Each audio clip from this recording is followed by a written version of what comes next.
జగన్ మీద దాడి విషయంలో డౌన్ ప్లే చేసే గేమ్స్ నడుస్తాయి. అదేదో గులకరాయి కేసు, దాడా మడ్రా అంత సీనా, ఆవేశపడ్డోడు చేశాడు, మందు డబ్బులు ఇవ్వలేదని చేశాడు, లేకపోతే అన్న క్యాంటీన్ మూసేశాడని చేశాడు. ఇట్లాంటి దిక్కుమాలిన నేరేషన్స్ అన్నీ పూర్తయిపోయినాయి.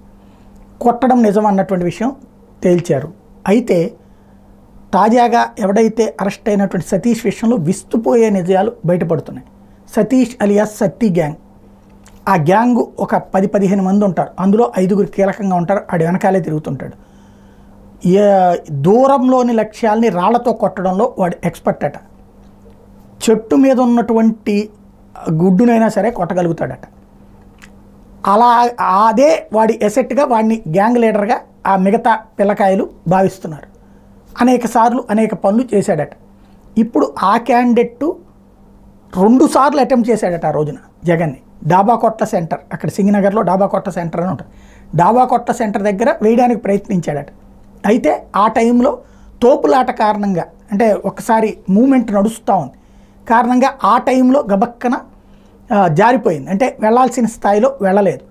అది పూలు విసురుకుంటున్న టైంలో కాబట్టి ఎవరు చూడలేదో లేదా ఎవరు పట్టించుకోలేదో అయిపోయింది. అక్కడి నుంచి పరిగెత్తుకుంటూ నెక్స్ట్ సెంటర్కి ఎక్కడికి వెళ్తాడో చూసుకుని వివేకానంద స్కూల్ దగ్గరికి, వివేకానంద స్కూల్ అంటే మంచి పేరు, విజయవాడ నగరంలో వివేకానంద రామకృష్ణ సమితి వాడు పెట్టినటువంటి స్కూల్, అది చాలా మంచి పేరు.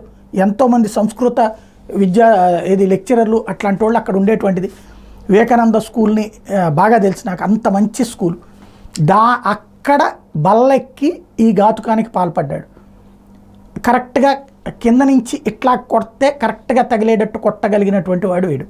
2 సార్లు అటెంప్ట్ చేసి కొట్టాడు. అంటే అదేదో ఆకతాయిగా చేసింది కాదు, ఖచ్చితంగా ప్లాన్డే. ఆ ప్లాన్ వెనకాల దుర్గారావు ఉన్నాడు. దుర్గారావు వెనకాల బోండా ఉమా ఉన్నాడా లేదా చంద్రబాబు నాయుడు మీద ప్రేమతో చేసుకొచ్చాడా, ఇది తేలాల్సి ఉంది.